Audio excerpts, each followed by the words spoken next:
खुलुमबाय गोजोन फुंबिलि बयनिसिमबो नोंथांमोनखौ आंनि चेनेलाव गासैखौबो बरायनाय बावहरग्रोनाय थाबाय आसा खालामो नोंथांमोना खौरांखौ नायनानै मोजां मोनगोन। गेदेर दंफाङा गुगानानै गोग्लैसिननायनि जाहोनाव सासे फरायसाया अबथिरायै जिउ खहा जादों। खौरां मोननाय बादिब्ला गुवाहाटी नोगोरमानि मालिगावनि कालीपराव सानै फरायसाया फरायसालिमायाव स्कुटिजों आनजाद हैनो थांबाय थानाय समावनो लामायाव हरखाब फांसे गेदेर दंफांनि दालाइया बायसिननायनि जाहोनाव सासे फरायसुलिया जायगायावनो जिउ गोमादों आरो सासेया गोब्राब जोखोम जादों। बे गिख्रंथाव जाथायाव जिउ गोमानाय फरायसुलिखौ सनारिनि सान्तिपुरनि फरेस्टमिता हाजरिका होननानै सिनायथिनो हादों। जोखोम जानाय गुबुन सासे फरायसाखौ फाहामथायनि थाखाय देहा फाहामसालियाव थिसननाय जायो। सानैबो फरायसाया पान्डु कलेजसिम आनजाद हैनो थांबाय थानाय समावनो बे गेदेर जाथाया जादों। थाद'नाय गैयै जुब जुब अखा हानायनि जाहोनाव धेमाजि बरदला ओनसोलनि गोबां गामिफ्रा दैजों लोमसाव जादों। दै लोमसाव जानायनि जाहोनाव गामिनि लामाफ्रा दैमानि महर लादों। गंजिनिबो बांसिन गामिफोर जेरै सिसि बरगाव बियाब, सिलेमारि घाट, नागाव, काजियामाटी, बामनपुर बायदि गामिफ्रा दायो दैनि सिङाव। दैबाना लोमसाव जानायनि जाहोनाव जायगानि थागिरि सुबुंफोरा जानाय लोंनायनिफ्राय लानानै थानाय जायगा, मोसौ मैसो दोननायनि जायगा गैयि जादों।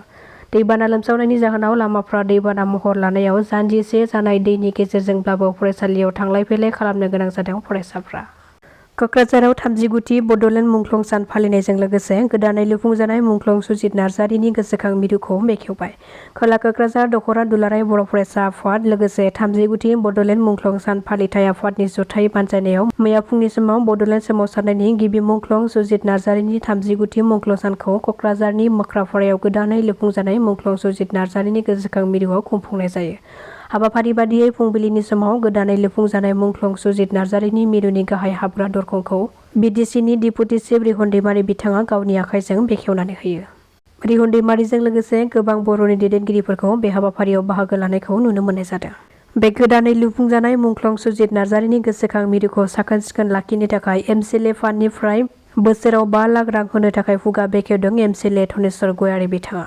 गुवाहाटीआव बर' सिख्लाया गुबुन हारिनि सेंग्राजों बुथार जानायनि उनाव फिन आरोबाव सासे बर' सेंग्रानि जिउ खहा जानायनि खौरां मोननाय जादों। खौरां मोननाय बादिब्ला डिमाकुसि थानानि बेन्दोंआव थानाय नागासुबा गामिनि सुरेन बर' आरो जुनु बर'नि फिसाज्ला कमलेश्वर बर'आ गावनि जिउखौ अबथिरायै फोजोबनानै लादों। मिथिहोनाय बादिब्ला 28 बोसोर बैसोनि कमलेश्वर बर'आ 5 बोसोर सिगांनिफ्रायनो गामिनिनो सासे रिश्मा बर' मुंनि सिख्लाजों सोमोन्दो दङमोन। नाथाय रिश्मा बर'आ गावखौ नेवसिनायनि थाखायनो बे जोबथा थिरांथाखौ लादों होननानै मिथिहोदों।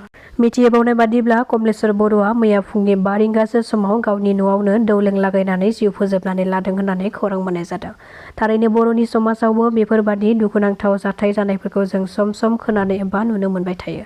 गावनि मोजां मोननाय सिख्लाया नेवसिनायखौ लानानै गावनि बेसेन गोसा जिउखौ फोजोबनानै लानाया बे थारैनो जोबोद दुखुनांथाव। न'खरनि बिमा बिफाफोरखौ दायो जोबोद दुखु होनायजों लोगोसे फिसाज्ला गोमानायखौ लानानै न'खराव दुखुनि सायाया साग्लोबदों।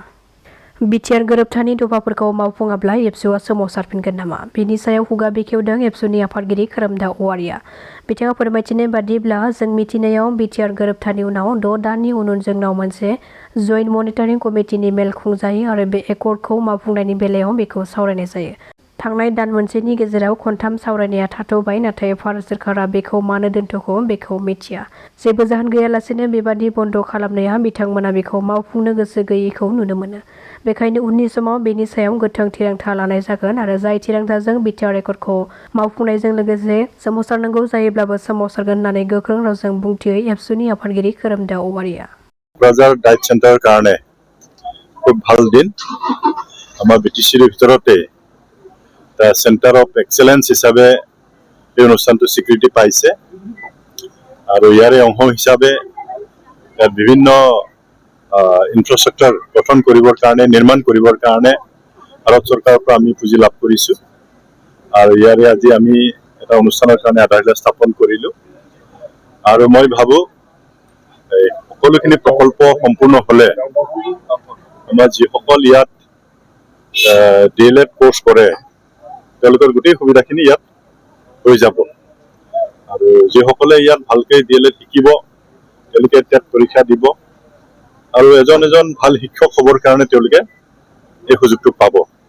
গতিকে আমিও আহ্বান জনাইছোঁ যিসকলে ইয়াত ডিএলএড ট্ৰেইনিংটো লৈ আছে এই ট্ৰেইনিংসকলক আমি অনুৰোধ কৰিছোঁ এজন ভাল শিক্ষক হ'বৰ কাৰণে ভাল ট্ৰেইনিংটো ল'ব লাগিব মানে ভালৰ পৰা ভাল হ'ব লাগিব কাৰণ আজিৰ তাৰিখত আমাৰ কাৰণে ইমানেই চেলেঞ্জিং আমাৰ ল'ৰা ছোৱালীক যদি আমি গুণগত যদি শিক্ষা যদি দিব নোৱাৰো তেতিয়াহ'লে তেওঁলোকৰ ভৱিষ্যতে আমি বেছি আশা কৰিব নোৱাৰো পাৰিব নিজৰ কষ্টৰ যোগেদি কিন্তু তেওঁলোকক যদি আমি অলপ যদি ভাল শিক্ষাদান যদি কৰিব পাৰো তেতিয়াহ'লে আমাৰ সন্মুখত যি চেলেঞ্জেছেই নাহক কিয় তেওঁলোকৰ সন্মুখত যি চেলেঞ্জেছেই নাহক কিয় সেই চেলেঞ্জেছ তেওঁলোকে মুখামুখি হ'ব পাৰিব সেইকাৰণে আমাৰ ছাত্ৰ ছাত্ৰীসকলক এনেকুৱা ধৰণে আমি প্ৰস্তুত কৰিব লাগিব আৰু যদি এনেকুৱা গুণগত শিক্ষা দিবৰ কাৰণে এনেকুৱা ধৰণৰ প্ৰস্তুত কৰিবৰ কাৰণে শিক্ষক শিক্ষয়িত্ৰীসকলেও ভাল শিক্ষাটো ল'ব লাগিব